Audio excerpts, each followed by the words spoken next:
الطبيعه ديال الارض كنشوفوا الطبيعه ديال التسمينات الجيولوجيه كانت ان جعلات هذه المنطقه هذه انها فافورابل اكثر باش انه يتم الاستخدام ديال الكيفان كمجالات السكن ديال عباد الله. ومن بعد يعني انه كما غادي يبان لنا واحد العدد ديال الكيفان اللي ربما شفناهم من قبل او غادي نشوفوهم، وهو ان الكيفان كانوا كيشكلوا واحد المستوى تحت ارضي ديال البنايات اللي تمات موراهم من بعد ما تم الاستيطان ديال المنطقه ديال هذه.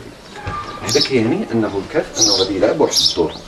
اذا كان الدور ديالو الاولي هو واحد الدور سكني، الدور الثاني هو انه كان صباح الكاف انه كيشكل لنا سكن للناس، وكذلك مرتبط بالانشطه الاجتماعيه والاقتصاديه اللي كانوا كيقوموا بها الفلاحين الساكنين ديال المنطقه، على اعتبار انه ممكن انه يكون الكاف هو اما واحد النوع ديال الروا كما كنصيبوا في نظام القدم، او كذلك واحد المستودع لتخزين المحصولات الزراعيه، وكذلك فضاء ديال السكن.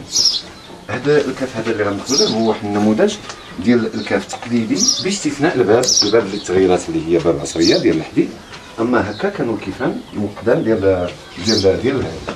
يعني انه كما كيبان انه الكاف هو منحوت في وسط الصخر، وصوبت فيه واحد المجموعه ديال الطوابق كما كيتسموا قدام اللي كانوا انه فيها الناس كيحطوا فيهم ديك الاجزاء الدقيقه ديالهم. هذا نموذج اخر. ثم ان كاين ديك المنطقه الاساسيه اللي كانت كتستغل مثلا السكن. من بعد انه غادي تبان هذه الوظائف الاخرى غادي تبدا بالتغير ديال الطبيعه ديال التشكيله الاقتصاديه والاجتماعيه في الهالي، مع التفكك ديال الاسره الممتده اللي كانت انها كيشكل هذا الكاف جزء منها من المرافق ديالها، وكذلك مع شويه ديال الضرب ديال القدره الشرائيه ديال المواطنين والالتجاء ديال واحد الفئه كبيره من الناس ديال انهم لا الله يخلف عليكم الله يخلف عليكم لا حنا المغاربه هكا دايرين ان ديما انه ما يمكنش يدخل عندنا شي واحد للدار وما نشربوهاش كاس داز، نشربوا كل جديد. لا حنا في الدارجه ديالنا كنقولوا هكا اللي جا البرك جا العارف، يعني انه بحال شربنا اكثر. اذا انه امان هذه التحولات هذه انه غادي يتم يعني التجزيء ديال الملكيات العقاريه داخل الجزء العاتق ديال المدينه، ما كيعني انه الناس الورثه ان كاين اللي غادي يخرج في الكاف وكاين اللي غادي يخرج في الفوقي واللي غادي يخرج في السفلي، وبالتالي انه غادي يظهر هذا النوع ديال السكن ديال الاسر اذا تجاوزا نقدروا نسميوها خلويه، وهذا موضوع واحد اخر. شنو كتعبوا؟ كيعبدوا غير الخبره تتعب. خليك عليه. كيعبدوا غير الخبرات. هذا الكاف ديالك؟ الكاف ديالي. شحال وانت ساكنه فيه؟ ايوا ملي سكنت فيه من 14 هذا 12 عام وانا ساكنه فيه. ملي كانت في عمرك 12 عام؟ 12 عام وانا جالسه فيه. ودابا شحال في العمر ديالك؟ دابا عندي 80 عام. اها عندي 80 عام بنتي. الكاف ديالك ولا خديتيه على راجلك؟ الكاف ديال الراجل ديالي وعطاه لي. ها الكاف ديالي. هذا هو الكاف ديالي. انت اللي فرشتيه؟ انا اللي فرشته. في الاول فاش كنتي ساكنه فيه فاش كانت عندك 12 عام ما كانش مفرش؟ شنو كنتي؟ كان مفرش الراجل ديالي.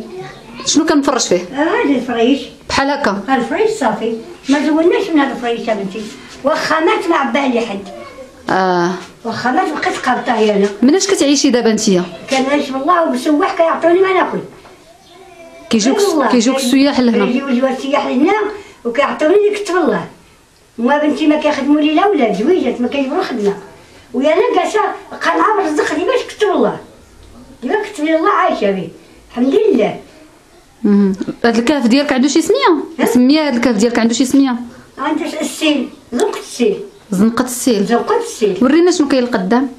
ورينا شنو كاين القدام ديال الكاف. ها هو ها هو ها الكاف كبير. ها الكاف ها الكاف ومحفورة بنتي باليد. حفرة حنا هاد الراجل ديالي. حفراه باليد؟ حفراه باليد، حفراه بالحفارة باليد. وقال لك المخزن ما نلبسوش. علاش؟ قال لك لا كانت السياحة ما نلبسوش. المخزن اللي قال لكم ما تلبسوش؟ ما نلبسوه ما نحريوه، العامل جا درنيه والباشا وكل ياكلو، وكتجي اللجنة من الشهر شليلو تقلبو. كتجي اللجنة تقلب الكهف واش الكهف ياك ما ملبس. قال لك الكهف السياحة. كيخلصوك شي حاجة؟ ما كيعطوني شي بنتي باقي. كيعطوني غير السياحة كتعطوني ديك البركة. الطبيعه ديال الارض هي اللي جعلت ان الناس انها تعتمد بالكيفان نظرا للطبيعه الهشاش شويه ديال التربه. وعليكم السلام. الله يبارك فيك. الشيء اللي كيجعل ان الناس انها مؤهله انها دائما ان الناس كتخدم بالمواد اللي هي متوفره عندنا. هذا الاستخدام هذا ديال المتوفر جيولوجيا للسكن مع التطور ومع الاستقرار ديال الناس ان تم بناء انشاءات فوق منه كما غادي تبين لنا في التسجيل، لان حنا رحنا في نفس البلاصه الموازيه ليها. ولكن مع التطور ديال المجتمع والتطور اللي غادي يلقاه على المستوى المعيشي ديال بعض الفئات ديال الساكنه ديال البعالي الاسريه اللي غتخرج خارج المدار ديال المدينه القديمه، انه غادي يظهر لنا مشاكل وحده اخرى، منها الطبيعه ديال التحول ديال الاستخدام ديال الكاف في الحياه ديال البعالي، خاصه مع الوفود ديال السكن ديال واحد المجموعه ديال الناس اللي ما مرتبطينش بالمنطقه. وهذا اللي غادي يجعلنا انه واحد العدد ديال الكيفان انها غادي تفقد ديك الدور ديالها التقليدي اللي هو دور ديال يدخل في اطار المجال الحيوي ديال الدار ديال الاسره.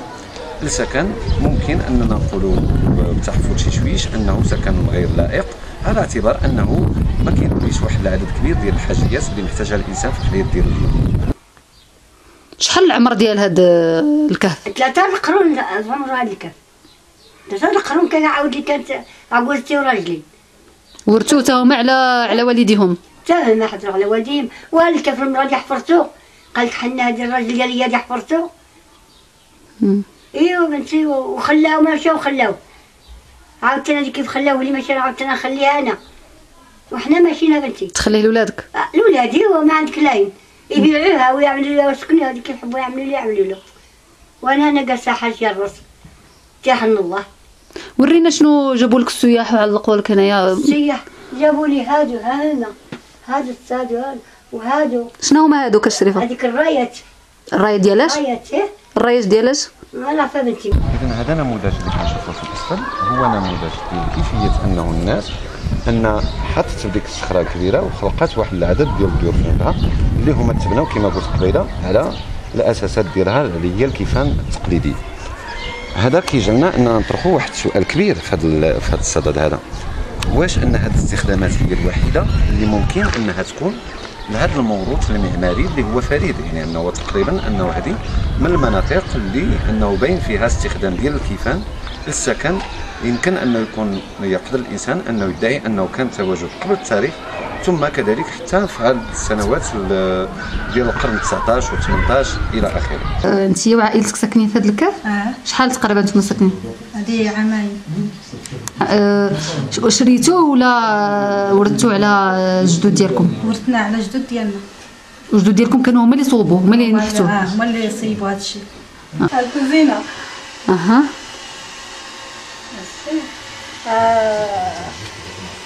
الصالون تنروح للصالون.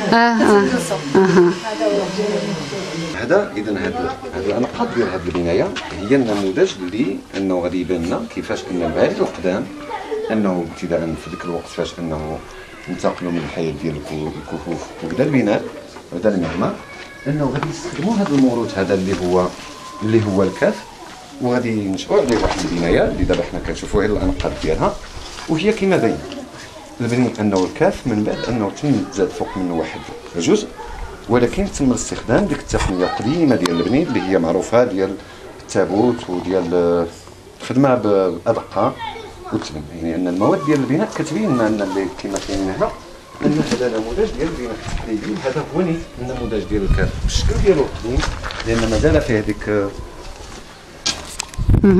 الطواقي كما قلت قبيله، راه كاينه وحده في تحت الحمد، وهي ان منحوت الكهف منحوت، يعني انه ما تمش انه البناء ديالو، وانما هو موروث انه البنادم ان يتعامل مع الطبيعه باش يوفر الشروط ديال الاستقرار ديالو.